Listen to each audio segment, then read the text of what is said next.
Bueno, nos acompaña Francisco Torrealba, constituyente, dirigente sindical en el pasado, ¿no, Francisco? No, todavía Lo eres. también. Y además exministro del Trabajo. Bueno, iniciamos esta conversación en un contexto donde la pasada semana hubo mucha intensidad, hubo mucha controversia, hubo un episodio el martes 30 de abril y luego tuvo continuidad el miércoles 1 de mayo, pero bueno, sobre eso pudiéramos hablar también. Pero en el marco de lo que estaba ocurriendo, se conoció y se oficializó la decisión esa, que al final no fue Maduro, sino que fuiste tú quien dio a conocer que la Gaceta, aquella famosa y controversial del viernes 26 de abril, era verdad. Que el salario mínimo era 40.000 bolívares, el de bono de alimentación 25.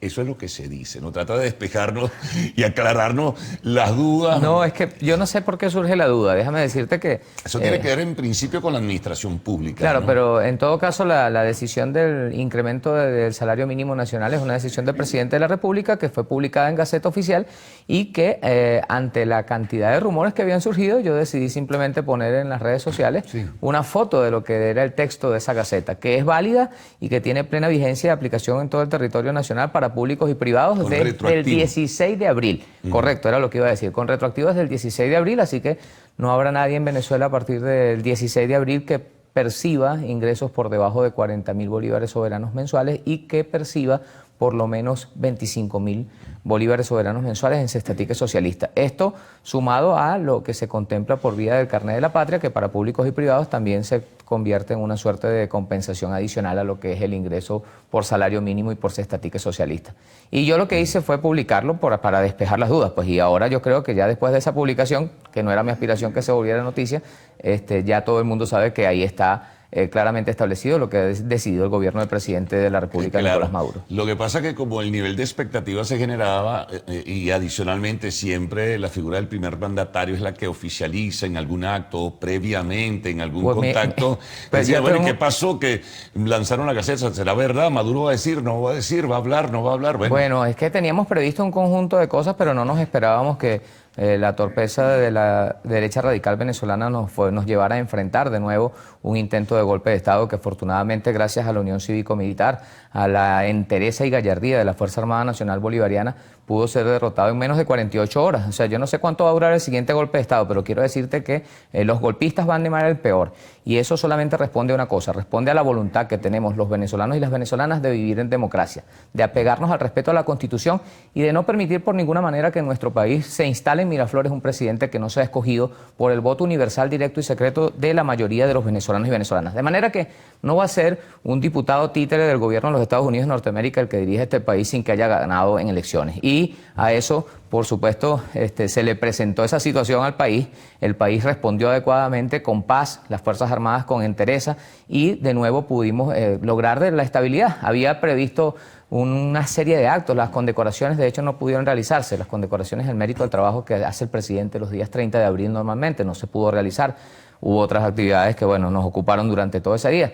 La jornada siguiente fue espectacular, un 1 de mayo donde Caracas se desbordó de presencia de clase obrera patriótica que salió no solamente a defender sus reivindicaciones y conquistas, sino también a decirle al resto del planeta Tierra que los trabajadores y las trabajadoras de Venezuela somos parte de esa gigantesca mayoría que no quiere dictadores, que no acepta golpes de Estado y que tampoco quiere una confrontación fratricida, porque cuando estos golpistas que duraron menos de 48 horas, que no tuvieron éxito, sacaron sus ametralladoras para dispararle al pueblo y a sus compañeros de armas, ese poquito grupo que fue comprado, que de alguna manera fue captado, nosotros salimos, por supuesto, a gritar desde las calles, nosotros queremos paz, nosotros no queremos guerra entre venezolanos, nosotros queremos que el país salga adelante y por eso estamos comprometidos desde el sector de los trabajadores y trabajadoras, que sigo representando en la Federación de Transporte, a elevar nuestros niveles de producción. Es decir, si no se produce al máximo nivel posible, vamos a tener muy poca posibilidad de éxito en la guerra económica que se le hace a todo el país. No, que te iba a decir, vamos a abrir un paréntesis un momentito, vamos a regresar al tema político, pero para complementar todo lo que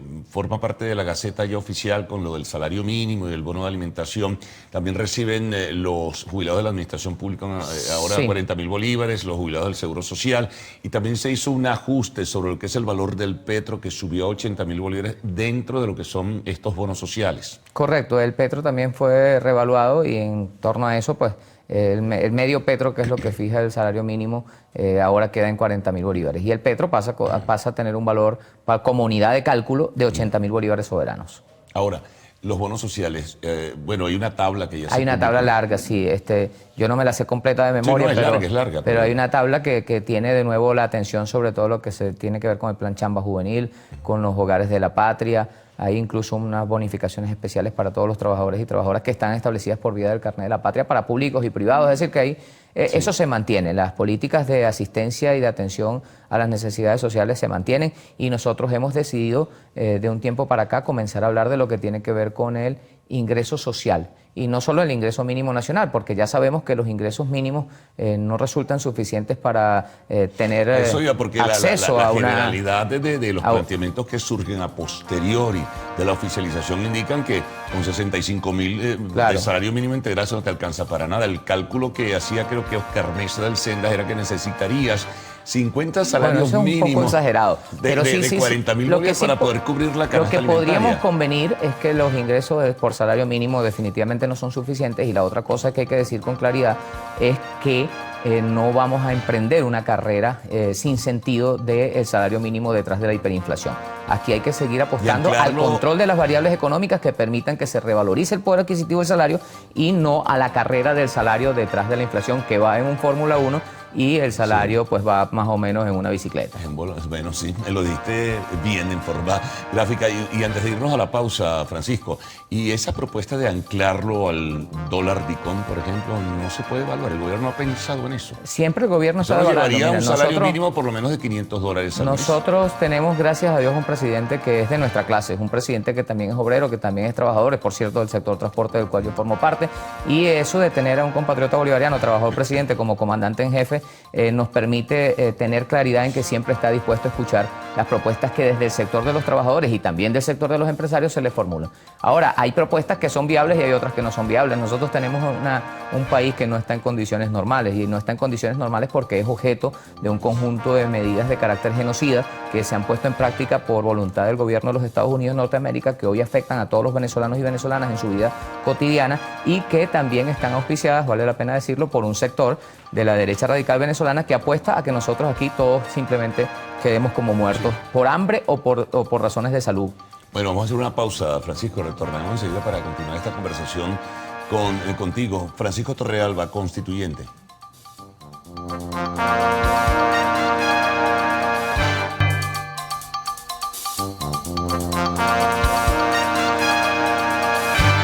Bueno, continuamos con Francisco Torrealba, constituyente. Bueno, vamos a resumir, Francisco, el tema político, lo ocurrido en esta pasada semana controversial y también marcada lastimosamente, por incidentes de violencia con personas fallecidas, personas detenidas y personas heridas. Leopoldo López daba una declaración el día jueves de la semana pasada donde decía que esto va a continuar, que él había hablado con comandantes y generales y que esto es simplemente un paso más dentro de lo que es un proceso de evolución de lo que denominan factores de la oposición la Operación Libertad. Bueno, fíjate, yo definitivamente no puedo más que rechazar de forma categórica y contundente las expresiones de personas como Leopoldo que apuestan a que haya una masacre. Yo vi lo que tenían ahí en el distribuidor Altamira, donde se apostaron ese pequeño grupo de militares que fueron 80% de ellos confundidos y que luego se retiraron de ahí. Pero lo que tenían, ¿dónde están esos militares? No sé, habían dicho que se habían ido a la Embajada de Brasil, uno 25. Y otros que andaban huyendo, etcétera. Pero yo lo que quiero decirte es que lo que yo vi ahí fue muchas balas con armas de alto calibre y que estaban listas para ser usadas en contra del mismo pueblo venezolano. Y yo a eso me tengo que oponer de forma categórica y contundente, como estoy seguro se opone la mayoría absoluta del pueblo venezolano que no quiere que haya más muertes. Desgraciadamente las hubo, y esas muertes también son responsabilidades de quienes generan esas violencias. Y ellos tendrán que pagar y asumir sus consecuencias, porque nosotros tenemos que salir definitivamente de esa alternativa. Aquí, si alguien quiere ser presidente de la República, tiene que entender que solo eso será posible por las vías de los votos, elecciones universales directas y secretas, concretas y en apego y respeto a la Constitución de la República Bolivariana de Venezuela. No contando con un general que pueda ser captado o que se convierta en un traidor del sector, como hay algunos ya. Tiene que contar es con la voluntad de la mayoría de los venezolanos y venezolanas. Por eso, si Leopoldo López sigue diciendo que aquí va a haber nuevos alzamientos y que va a haber nuevas confrontaciones fraticidas entre nosotros tenemos que concluir prácticamente que Leopoldo López está llegando a un nivel de locura. Ya debería ser más bien tratado por un especialista que atienda el problema mental que tiene, porque una persona que apuesta que haya muertos, venezolanos muertos, que haya confrontaciones entre venezolanos fraticidas, es una persona que no está bien en la salud mental, digo yo. Ahora, también, por cierto, una propuesta por allí que asomaba a Guaidó, dice que surge del movimiento sindical venezolano de paros escalonados rumbo a una huelga general. Eso causa poco menos que risa. Yo siempre he dicho que un vago no es capaz de convocar a un trabajador. Yo te preguntaría, por ejemplo, que estoy seguro que cuántas cotizaciones tiene ese diputado, colega parlamentario, y que además quiere ser presidente solo por voluntad de Donald Trump, porque no ha sacado ningún voto para ser presidente de este país. Entonces yo te digo, estoy seguro que no tiene ni siquiera una cotización al Seguro Social. Nosotros los trabajadores y las trabajadoras tenemos muy claro dónde están nuestros liderazgos y sabemos y reconocemos a nuestros jefes políticos y sindicales. En este caso, ni Guaidó ni los que lo acompañan tienen nada que ver con el mundo de la clase obrera venezolana. Es más, se les ve muy mal que intenten hablar en nombre de los trabajadores y las trabajadoras y están condenados a un fracaso tras otro. Yo quiero recordar que el 1 de mayo felicito a todos mis compañeros y compañeras que participaron en esa extraordinaria movilización donde hubo decenas o cientos de miles de hombres y mujeres en las calles defendiendo la democracia, pero también sus conquistas y reivindicaciones. Quiero decirte que no hay ninguna posibilidad de que este país se paralice. Hay algunos que quieren que eso ocurra y nosotros simplemente estamos en la idea de producir y producir cada vez más. Y producir de la forma que sea posible. Y digo de la forma que sea posible porque producir en un país que es objeto de sanciones genocidas como el país, nuestro país, la República Bolivariana de Venezuela, no es una tarea sencilla. Por eso también nuestro reconocimiento a los empresarios honestos de este país, que sabemos son la mayoría, que hacen grandes esfuerzos por llevar adelante sus industrias. Esos empresarios también deben saber que el compromiso que tiene la clase obrera con el presidente Maduro es con ellos también, porque Francisco, a los empresarios honestos les interesa producir también. Para no irnos de ese tema que sigue siendo controversial, el tema político y la agitación del fin de la semana anterior, esos comentarios, esos señalamientos que se han hecho de probables, posibles o presumibles negociaciones, de compra de oficiales, de ofertas engañosas que hablaba el ministro de la Defensa, algo había en el ambiente, ¿no? Hay una sospecha de que algo había allí flotando en el ambiente. Bueno, esto junto con una conexión internacional, los voceros internacionales hablaban de que había un compromiso para salir de Maduro, que estaba un avión en Maiquetía, que se iba a La Habana, en fin. Todo eso es un cuento, una ficción que se inventaron en la mente, yo no sé si de John Bolton o cuantos más. Yo lo que creo desde aquí, desde Caracas, Venezuela, es que al presidente de los Estados Unidos de Norteamérica lo tienen absolutamente engañado, lo tienen muy mal asesorado, que todo el odio que Marco Rubio tiene contra Cuba ha sido ahora canalizado y drenado y vertido sobre la República Bolivariana de Venezuela y sobre nosotros, los venezolanos y venezolanas, que además pueden ser o no chavistas, pero estamos siendo víctimas todos por igual de ese bloqueo genocida que lleva adelante el gobierno de los Estados Unidos de Norteamérica. Ojalá el presidente Trump pueda pronto terminar de convencerse que esa derecha radical venezolana, que está prácticamente cada vez más aislada, lo está llevando simplemente por un barranco, que lo ha hecho cometer un error tras otro y pueda rectificar en su conducta. Y ojalá los venezolanos y venezolanas podamos entendernos y podamos dialogar y podamos respetarnos y podamos tolerarnos y podamos volver a hacer que el ejercicio de la política recaiga en los políticos venezolanos y no que la política tenga que hacerse entre los que estamos aquí defendiendo nuestro derecho a ser libres y a ser soberanos con el gobierno de los Estados Unidos de Norteamérica, que es el que nos ataca y el que dirige o teledirige a los que desde aquí intentan fungir de actores de oposición. Trump, en una de sus intervenciones a propósito del caso Venezuela, hablaba que se avecinan si ya no comenzarían a aplicarse sanciones devastadoras. ¿Qué lectura le das a eso de sanciones devastadoras para terminar de acordar al gobierno? Bueno, eso es lo que plantea gente como los que querían con sus balas matar a un pocote de venezolanos este 30 de abril pasado. Eso es lo que plantean los que quieren dar golpes, los que no son capaces de conseguir votos y de plantear una propuesta al país que pueda ser valorada por la oposición y por el resto de los venezolanos y venezolanas.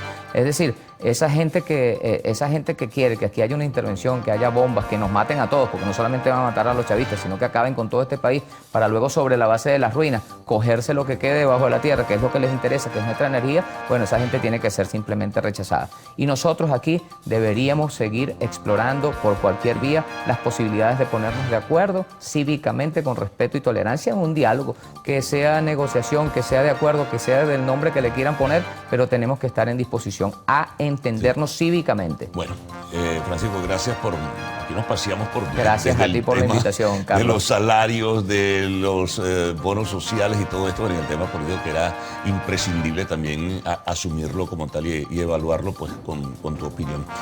Gracias a Francisco Un gusto, gracias, Carlos. Torrealba, constituyente. Nos vamos a una pausa. Arte y espectáculos al retorno.